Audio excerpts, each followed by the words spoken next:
Selamat pagi semuanya, salam hangat untuk kita semua yang hadir di webinar ini ya.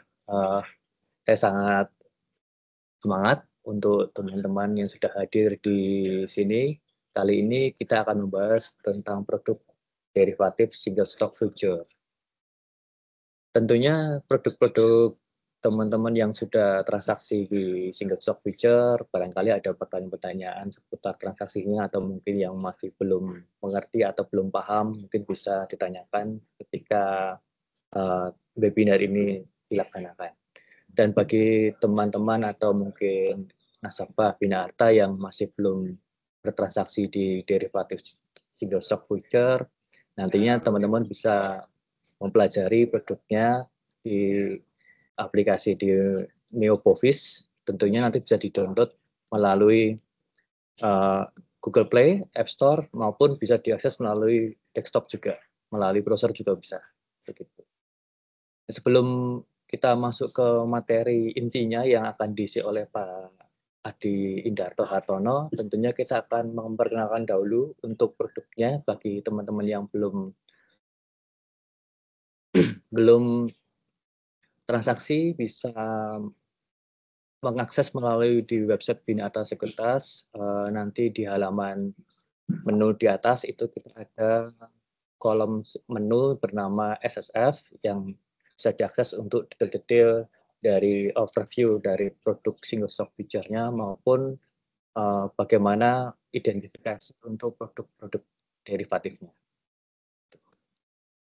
Nah, untuk menjadi investor SSF, yang pertama adalah dibutuhkan namanya SID, kemudian ada rekening dana nasabah, kemudian juga ada rekening derivatif dengan saldo untuk R44-nya.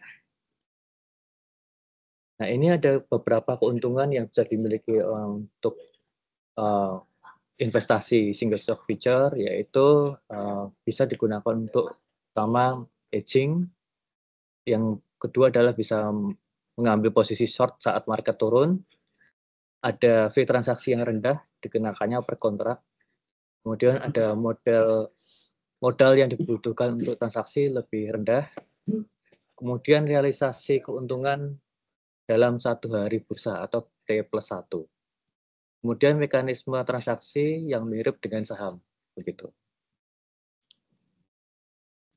Dan untuk saham-saham yang untuk underlying yaitu ada 5 saham. Pertama ada ASI atau Astra International, kemudian ada BBCA, kemudian ada BBRI, BNDKA, dan Telkom.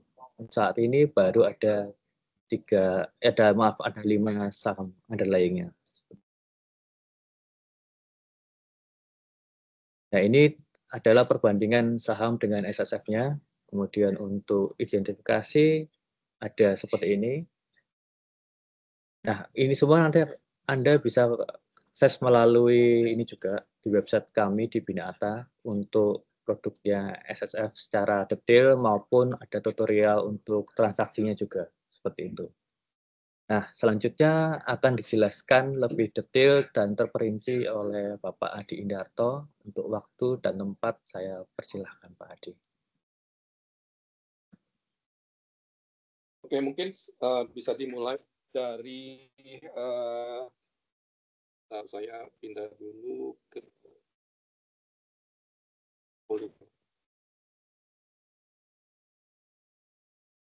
order. Oke, ini standar dari screen Neobovis yang di mobile phone ya. Mungkin di sini kita sudah memiliki posisi karena itu saya akan memberikan melihat berapa banyak margin yang diperlukan, kemudian margin yang tersisa, kemudian juga apabila ada margin call dan sebagainya.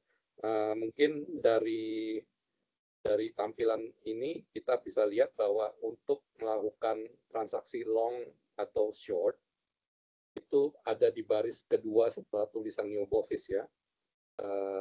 Kalau derivative buy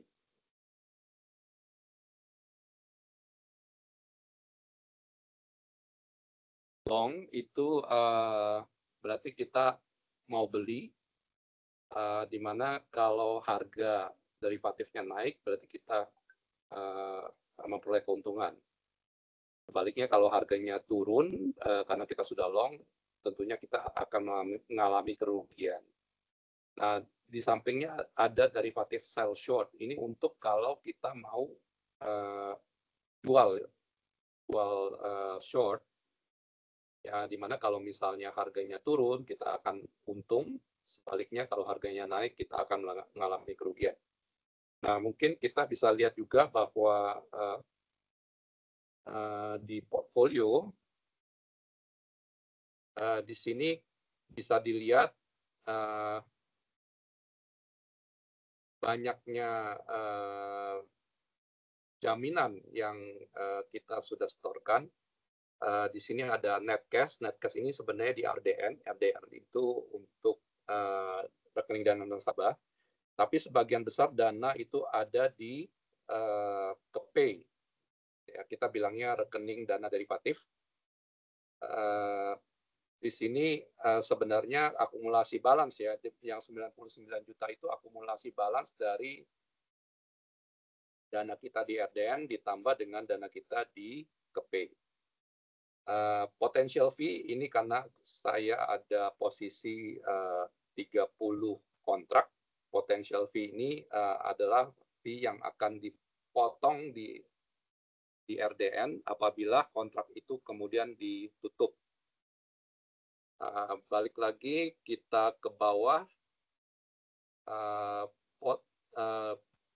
posisi ini 16.135 juta ini adalah posisi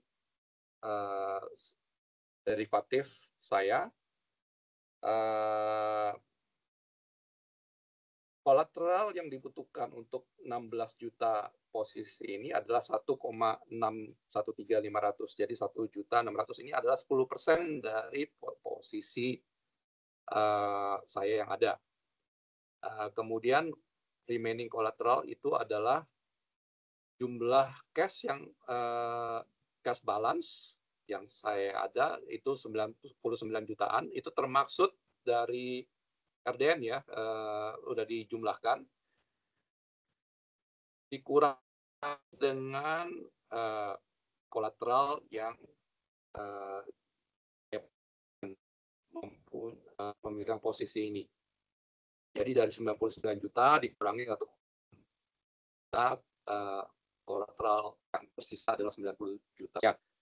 Nah, karena sebenarnya ini jauh di atas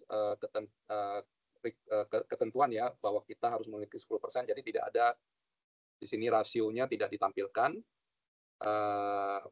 di mana kalau misalnya remaining collateral saya turun ke mendekati 1,6, ini akan ada tampilan rasio.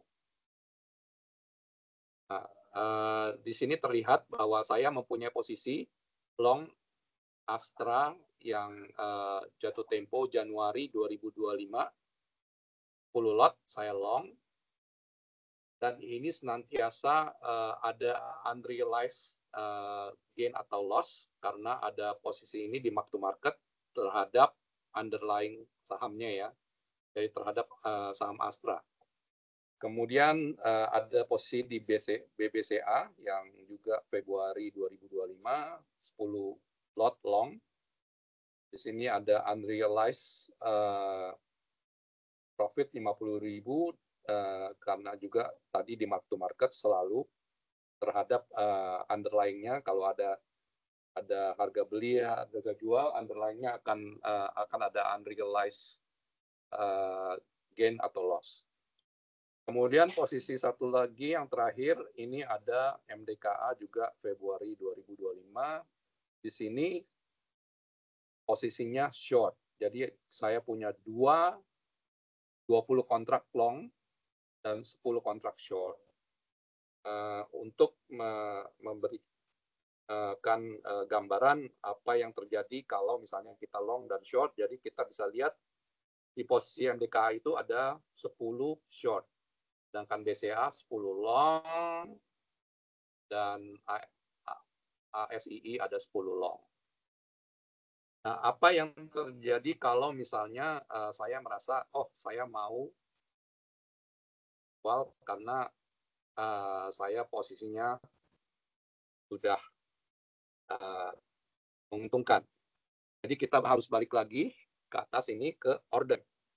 Ya, di sini ASII F5 saya bisa masukkan karena saya tadinya long, saya harus pilih derivatif short ya yang di bawah pin, dekat-dekat pin ini. Derivatif short, saya bisa jual. Nah, ini langsung saya perlihatkan harga bid dari market maker untuk saya jual itu harganya 4880.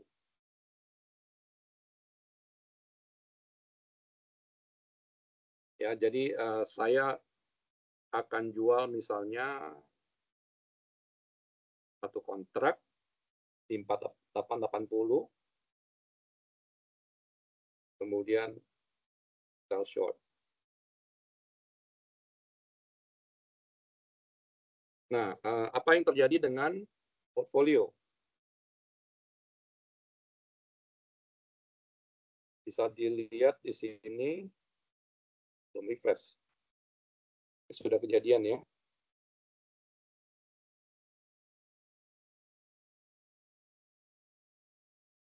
Oh iya, nih udah muncul. Astranya posisi 9 long, karena saya sudah jual satu ya dari long itu, sehingga posisinya tinggal 9. Sedangkan yang lainnya masih sama, 10 lot long di BBCA dan 10 lot short di MDK.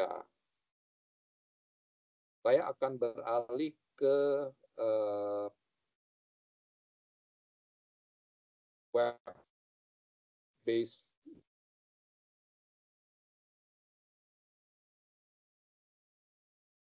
Ya, ini tampilan new office yang web base. Kita ke portfolio lagi. Ke portfolio. Di sini sama posisinya. Sebelah kanan bawah ada ASII 9 long, BBCA 10 long, dan MTKA 10 short ya. Kali ini kita akan membeli MDKA. Jadi kita mau mengurangi posisi short dari 10 dengan cara membeli ya, karena kita udah short, berarti kita harus beli.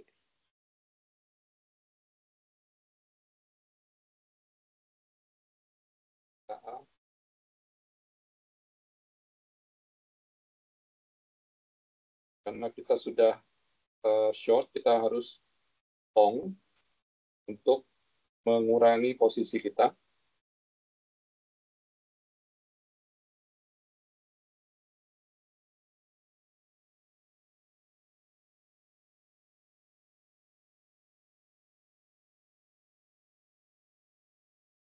Nah, di sini terlihat bahwa posisi MDK sekarang tinggal 9.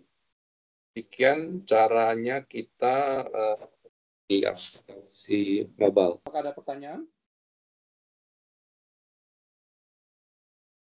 Bagi peserta yang ingin bertanya, bisa menuliskan di kolom Q&A ya. Oke Pak, ini ada pertanyaan dari Pak Halimas. Pak, harga futuresnya memang selalu beda dengan harga market sahamnya ya Pak? Bagaimana Pak Adi? Silakan Pak Adi untuk dijawab. Futures itu memang beda karena kan kalau kita lihat bahwa futures itu akan ada jatuh temponya bukan hari ini tapi hari bulan. Jadi memang ada perbedaan dengan harga spot. Tapi ini akan jauh lebih baik lagi kalau liquidity providernya lebih banyak ya, karena masing-masing liquidity provider punya posisi yang akan mereka harga bid offer dari futuresnya itu akan disesuaikan dengan risiko mereka yang sudah ada dari nasabah yang lain. Seperti begitu ya. Pada umumnya tentunya yang lebih jatuh tempo lebih lama akan lebih beresiko, sehingga kebanyakan yang jatuh temponya lebih lama harga jual belinya akan lebih lebar. Demikian. Baik, begitu Pak Halim. Untuk jawaban dari Pak Adi, mungkin ada yang ingin ditambahkan atau mungkin mau ditanyakan kembali, boleh di kolom Q&A-nya ya. Gitu. Oh ya Pak, ini ada dari Pak Alimas lagi Pak. Kalau saya beli futures yang jatuh tempo Maret misalnya, apakah nanti kalau jatuh tempo itu nanti saya bisa dapat saham realnya atau bagaimana Pak Adi? Tidak bisa. Jadi ini semuanya akan disettle dengan cara cash netting ya, karena setiap hari pun posisi itu walaupun jatuh temponya Maret, setiap hari itu akan dilakukan netting mark to marketnya ya. Kalau misalnya anggaplah kita long MDKA, kemudian harga MDKA hari ini ditutup naik, itu rekening nasabah akan dikreditkan sejumlah selisih antara waktu membuka kontrak dengan penutupan dari MDKA. Jadi memang mark to marketnya masih dengan harga real saham MDKA ditutup di berapa hari ini, itu yang akan dibandingkan dengan harga pembelian kita. Untuk besoknya kita memulai harga kontraknya itu berdasarkan harga penutupan hari ini. Jadi kalau misalnya besok masih naik, kita akan dikreditkan lagi di RDN-nya sejumlah keuntungan kita berdasarkan penutupan hari ini dengan penutupan besok. Sehingga ini semuanya cash settle. Nah, begitu jatuh tempo, karena harga pembelian kita itu sudah di mark to market setiap harinya, jadi jatuh tempo itu cuma tinggal hari itu selisihnya berapa gitu loh dengan harga penutupan akhir dari harga MDKA-nya. Nah, sehingga kita sudah dikreditkan dari kapan-kapan ya, jadi atau didebet dari kapan-kapan, sehingga pas jatuh tempo kontrak itu tinggal masalah selisih harga aja yang akan disettle secara cash, tidak ada penerimaan barang. Nah, jadi di sini kita bisa lihat bahwa ada juga nih sebenarnya opportunity-nya seperti apa. Jadi kita mengetahui bahwa kontrak derivatif itu tidak akan membagikan dividen sebenarnya. Jadi kalau kita long misalnya saham MDKA dan pas saham MDKA itu ada pembagian dividen, kita tidak akan menerima dividen itu. Opportunity-nya seperti begini. Kalau misalnya kita mempunyai saham MDKA sebelum ex dividen, itu kita akan menerima saham.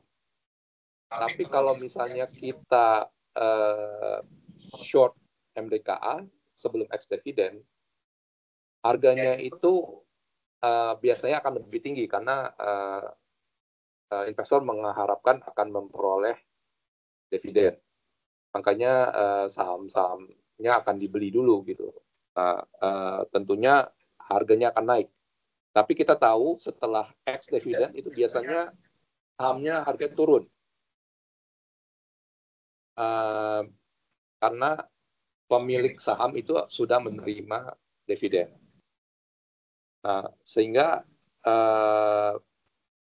ini makanya opportunity untuk investor SSF untuk short sebelum ex dividen short dulu karena harganya tinggi, karena ada antisipasi investor akan terima dividen. Kemudian setelah ex dividen, shortnya ditutup dengan beli kontrak MDKA yang harganya sudah turun kan, jadi di situ ada keuntungan buat investor. Sedangkan ini opportunity yang baik sih buat investor SSF untuk memanfaatkan momentum ex dividend seperti itu. Baik Pak, ini ada pertanyaan lagi Pak dari Catherine Dwina. Kenapa setiap nasabah yang deposit dana ke RDN tidak langsung masuk secara otomatis ke sistem Pak? Coba, mari Pak, silakan Pak. Deposit itu biasanya masuknya ke RDN, sedangkan untuk dana margin itu ada di rekening RDD. Jadi ada proses di mana kita akan memindahkan dana yang ada di RDN ke dana RDD.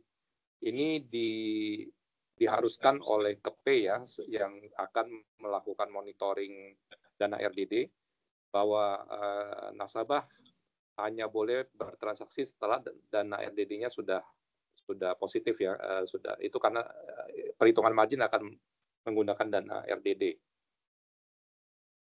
Jadi memang ada proses di mana kita transfer, dan karena RDN itu biasanya ada di bank, sedangkan dana RDD itu ada di KPay. Jadi perlu waktu dan juga ada biaya transfer sih sebenarnya antara dana RDN dengan dana RDD. Pemindahan itu ada biaya, biasanya sih 2.500. Jadi ya kebanyakan karena adanya proses di pentransferan dana itu. Ya, silakan, untuk withdraw sebenarnya juga bisa langsung lewat aplikasi ya. Itu sudah diakomodir sekarang. Baik Pak, ini ada satu pertanyaan terakhir Pak. Untuk ketentuan margin call dan force sell bagaimana ya? Gitu Pak. Silakan Pak Adi. Marginnya adalah 10%. Kita akan melakukan margin call ketika marginnya berkurang sekitar 50% ya. Jadi itu adalah margin call 50%, dan for sale-nya adalah ketika marginnya tersisa tinggal 25% saja. Itu akan ada for sale. Margin call selama marginnya tidak kurang dari 25%, margin call kita tunggu ke hari berikutnya sebelum jam 12. Dan itu kita minta agar marginnya itu di top up ke 75% dari posisi derivatifnya. Jadi sekitar 7,5% dari posisi derivatif ya. Apakah sudah jelas untuk penjelasan dari Pak Adi? Jika masih ada yang kurang jelas, bisa ditanyakan kembali, atau mungkin ada pertanyaan lain, boleh silakan sebelum saya tutup. Baik, jika sudah sesuai dengan pertanyaannya, maka sesi webinar kali ini saya akhiri. Terima kasih atas waktunya, terima kasih untuk atensinya telah hadir di webinar ini. Jika ingin ada pertanyaan seputar produk SSF atau derivatif, bisa menghubungi nomor yang tertera di website Bina Sekuritas. Selamat siang, terima kasih.